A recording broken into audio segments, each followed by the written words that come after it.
Hello there. Hey, welcome to this week's Deb Talks. And today I have an amazing special guest, Mr. Austin Ray. I've asked him to join me because he is one, Gen Z, okay? And two, he had a journey to get to home ownership. And I thought it would be so fun and amazing to share his journey with you. Um, because it's concerning that a lot of kids, can I call you a Absolutely. kid? I am Okay, because you are 24. 24. Okay. Oh, you are a baby. Yeah, I'm a baby. Oh my gosh. And at 24 years of age, he is a homeowner. Yeah. And so there was a journey to get him here. And I just want the millennials also, I know it's borderline there, to realize that their homeownership can be in your path of opportunity. Yeah. So thank you for joining me, Austin. Yes, thank you. So, and no, we haven't rehearsed any of this. He's like, I'm nervous. Yeah, he's like, I don't know what to say. Don't be nervous. Everybody out there is nice people. Okay. I don't hate comments. So if I give too much personal information, you don't feel comfortable saying it again, tell me not to. Because I'm going to try not to do that. But you became an homeowner in March, End of March. Yeah. end of March of 2024. Correct. So you started building your own personal wealth. I'm going to just throw that out there then. Yes. But this journey really started, how long ago did because we went on this journey together. Yeah. How long ago did this journey start? Started about 2.5 years ago when I graduated college and had my first full-time job and started thinking that was my next goal. I'm a very goal-oriented person, so You are. college was it, and the next one since then, and till the day I signed, was to buy a home. So I reached out to you and said, hey, this is my next goal. Can you help me drop some numbers? And we kind of started that process then. So it's been a 2.5 year process to get Right. to the end here. Which seems like a long time, right? It does, yeah. I mean, there was a lot of things that goes on in that Yes. 2.5 year time Absolutely. frame. So it seems like a long time, Yeah. It but felt like it. it did feel like it. And I'm not trying to negate that fact out. Because I do also, remember during that process, you were really heavily thinking of buying a new car, right? Yes. Yeah. You get your But- full-time job and think, oh, I can buy anything and everything. Until you get the numbers and realize you can't. Right. And really for you, that's where it started with, is because you wanted your next goal, and you are right. You are a very goal-driven individual, which is amazing. And your goal was to own a home. So what does that look like?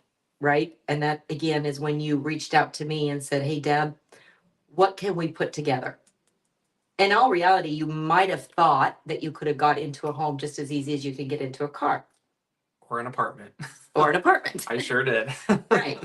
So we went through this journey together, and that's why I was really wanting him here to walk through that.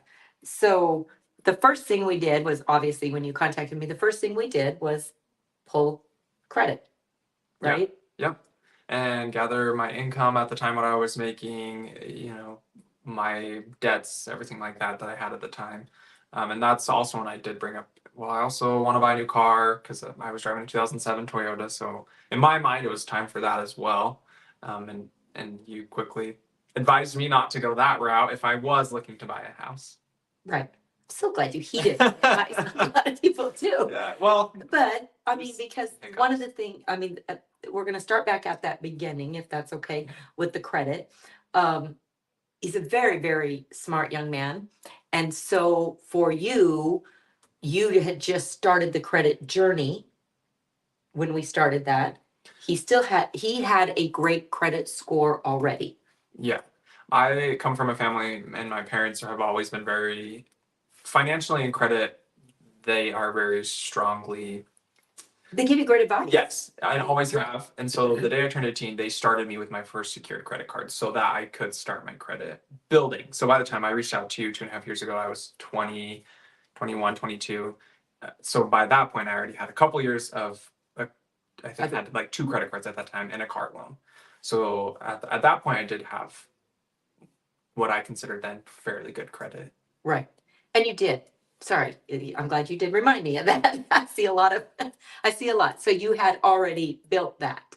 Um, so then just a little bit of advice from on what to tweak on that credit. Because, and the reason is because also at that time rates were really shooting up, Hmm. right? I mean, that's what was going on then. Yeah. And so it's like, okay, if you have a goal, so at that point we looked at what your debt to income ratio would be at that time and what maybe tweaks you could do in order to bring that debt ratio down. Because the reality of it is, if I remember correctly, when we looked at numbers then, the prices of the homes weren't really where you wanted them to be, that you could Correct. afford. Yeah, Right? I remember when you sent me my link with your rough calculations. I don't remember the word for those documents, but and I looked at it and went, "That's all." Yeah, I can't find anything for that, right. and it kind of broke my heart at that time because I thought, "How am I ever going to buy a house if this is It what I looks can like. qualify for, and home prices are this much higher?"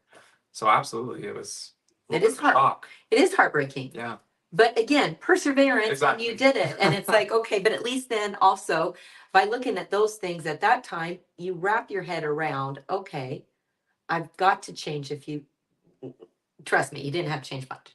Okay, but I've got to do a few other Yeah. things to make this affordable. Um, and trust me, you didn't buy a great big mansion, right? No, You no, bought a first starter home still. a nice tiny little house. It's adorable. Are you kidding me? It is, and I love it. I'm happy. Yes. Yeah, Yes. I mean, and it's yours. exactly. So still, it might not have been the mansion you thought, not that you have a mansion in mind either. Long term, that's. But yeah, that's your next step. Exactly. We keep going through we're gonna really follow your Yes, journey. not never ending. No. But those are the first things that you want to look at Yeah. is we looked at the credit. And again, you're blessed with some really great parents. Don't tell them I said that. That was able to give you great advice to start with. So you had that credit already in your favor Yes. going on. Um, one of the things along the line we've already mentioned that you did want a car, Yes. and I can understand that. But we had an honest conversation Yeah. about the fact that, okay, if you did this, then I mean, nobody knew at that time what rates would end up doing, what house prices are gonna do, but we could probably have a good guess. And it's like, if you get into that car, then instead of that lovely number you like to start with, right? And I don't remember, maybe it was, I literally don't remember, Austin, what it was. The pre-qualification. Yeah, I want to say it was like 150. okay. It was Yeah, so real it was small. low. It was. Yeah, it was low. And even 2 years ago, finding a house in that price range, and now finding a house in that price Yeah. range is Still not. not possible. Mm-hmm. Right. So what can we do to get that up? And that's what we worked on with this journey. Yeah. And one of the big things, and communication was a huge key. And I'm glad you're here to explain that, or I'm the one doing all the talking, to talk to people about that, because I think what happens is in a new home buyer's journey, when you say, you know, talk to me about anything, because I do, talk to me about anything. If you have a question on how a job change is going to look, if you have a question on what if I buy this, how is that going to affect my ability to buy a home in the future? And I sincerely mean it when I say you need to talk to your loan officer Yeah. about that, because they can run those numbers. And if you bought that new car and now your car payment was double what it was, your 150,000 just went down to 100,000. Yeah. Ultimately, I don't make that choice, obviously, but I think seeing it in black and white Yes. made that choice for you. Oh yeah. Oh yeah. As soon as we kind of ran those numbers and I realized, okay, getting a new car clearly is not going to benefit me, and it was a want, not a need. So at that time, I was able to set that aside and say, okay, I don't need a new car, so we're going to put that off further down the road, and we're going to keep focusing on the house and getting myself towards that goal first. And I think that's so smart, Me because too. your car is going to depreciate the second you drive it off the Yeah. lot. Your home is not. Yes. You cannot Exactly. drive your home off the lot. But, I mean, you could, I guess. But, yeah. So during that journey, we looked at that. You're employed by a fabulous employer. Yeah. And you knew by doing what you were doing, you were going to get certain raises going forward. Yeah.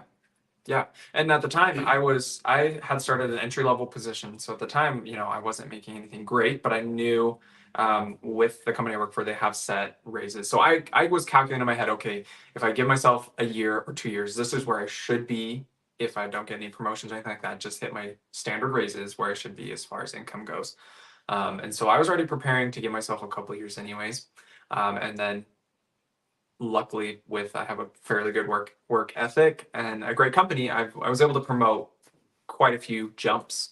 That also helped. Even So quicker. income, exactly, even Yeah. quicker. So the income boost there also helped greatly get me from 150 to what I was able to But by qualify. knowing this too, right at the beginning, Yeah. 2.5 years ago, knowing that, okay, this is what it looks like, and if rates do this and prices go here, then you're Yeah. limiting. So you also put that goal out that I'm going to work harder, because you did. Yeah. I mean, that's what it is. That's what it is. You're working your butt off.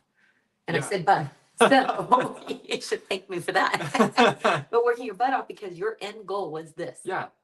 And so you're right, you work for a fabulous great company, and you are blessed because that company does have certain goals and stuff that's clearly defined for you. Mhm. Not every company does that, obviously. Yeah. But still, if you know where you can go as those prices rise, and I don't remember what the rates were then. I know they were, I want to say my paper was 8. because you did, I can't remember. well, okay. So don't freak out with that rate, because that, at that time, you're right, afraid those, because we were also looking at down payment assistance Yeah. kind of loans, which are great loans. Yeah. But that was one thing we were able to talk about, is like, okay, if you were able to save a little bit, Yeah. and here's what a savings can look like, this is what your loan would look like with an interest rate of your own funds to close. Mhm. Versus if you need down payment assistance, which they're good loans, but that takes your rate up higher than a normal standard loan with your own funds to close. So that was part of the big goal too. Yeah. It's like, Yeah, at that time you had sent me several different potential loan options, so I could clearly see, there's more than one way to achieve this goal, and if we want to go this route, here's what you'll need for, your closing costs and your down payment. So then I can start thinking, okay, I need to be saving more than what I currently am. so instead of buying that car, Exactly. you save money. Yes. Yep. Yeah. And then after that conversation and the months going forward, I knew, okay, I need to start throwing more money into my savings and stop spending it like I kind of was at the time. So then it helped me reroute my savings goals as well, not just, don't buy a new car or whatever. I started actually saving more money for myself into just a standard savings account so that I had the money for a potential closing cost. And isn't it surprising how fast that added up? It did, yeah. I mean, because when you are focused on that, and you're so smart. I mean, you really are such a smart young man. That it's like, it was fun to watch that journey too, because you recognize that by looking at all the different options.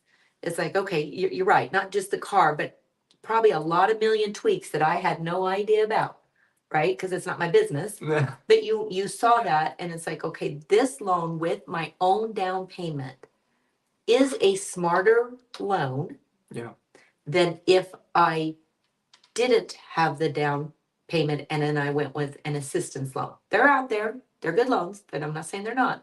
But it's a better loan for you to have your own. Yeah, and that's why I'm so appreciative for you, because you took the time to break those down for me and help me understand A, B, C, and D loan options and what those would look like for me. I still don't know much about I don't know home anything loans, either, but so I relied so heavily on you to give me advice and guide me into the one, and that's what I felt like. And it was educating, absolutely. educating Yeah. on exactly how these programs work. Because you Yeah. can go online and you can go, oh, how many down, and you can get all that information. Oh yeah, I can that go you to had. loan calculator and Right. it'll tell me, oh, you're gonna need 350,000 for, and I every time I did that, I went, This isn't even what? possible. Right. And that made me panic. And then I thought, I'm never going to buy a house. But then I would, back to the communicating piece, come back and chat with you every 6 months or a year. I Right. think it was a year between Yeah. the two. And you would take a look at what I had at the time, and we'd redirect where I needed to keep going and where I. And that redirection was pivotal also, in my opinion, simply because things change, programs change too. And then I remember a program change that happened last year that after we had looked at it again, then there was a major program change, so it went back to another way to look at it. So programs can change in that time frame too. Yeah. So it was like, thankfully, you did have some money. You worked hard Yeah. at saving some additional money. And then you also, when you went under contract, did it very smart, in my opinion, also. And How so? well, and not every seller can pay your closing costs. Oh, yes. But we talked about what that would look like. So Yeah. that helped you out. So, Absolutely. because when you're negotiating, it's like, okay, Yeah. the seller had a certain price, right? And- Makes sense. Yeah. And I did things a little, I would probably say unconventional for probably people my age. I think a lot of people would go straight to a realtor, and I was on path to do so, but I ended up finding a Yeah, you lucked for sale out. by owner. Not lucked out. It's because, yeah, I would say I lucked out because they posted it a day or two before I even found it, and we hit the ground running when I found the house. But with it being a first sale by owner, I had no clue about anything, and so again, I relied heavily on you to kind of guide me through this process where I don't have a realtor to rely on to answer my questions. Who I can call up and say, "Hey, this is what they're saying. What does this mean?" I could call you or text you, or even your assistant Angie, and you guys answer all my questions right away. So I never once felt lost, felt confused, overwhelmed, any of that. It was probably the easiest loan I feel like I've ever done. Yay. Well, that makes, and kudos to you too, Yes, yes. obviously. Because also in what I was going with is on that, the way we negotiated the contract, not we, you negotiated the contract, was they had a price. You even came down on that. And then we asked them to pay your closing costs. So then you, and you'd think I'd remember all these, but I don't remember all the details that's about okay. everybody's. And if I'm getting too personal, let me know. No, you're good.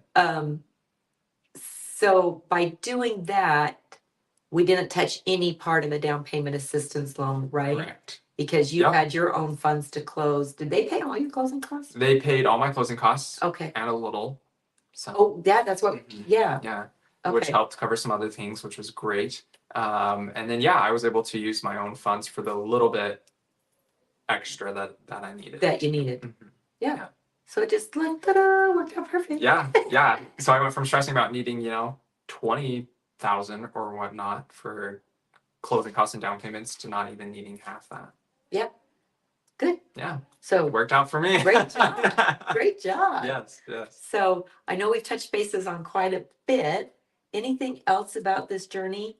I'm thankful that you came in and talked about it because it's, anybody can do it.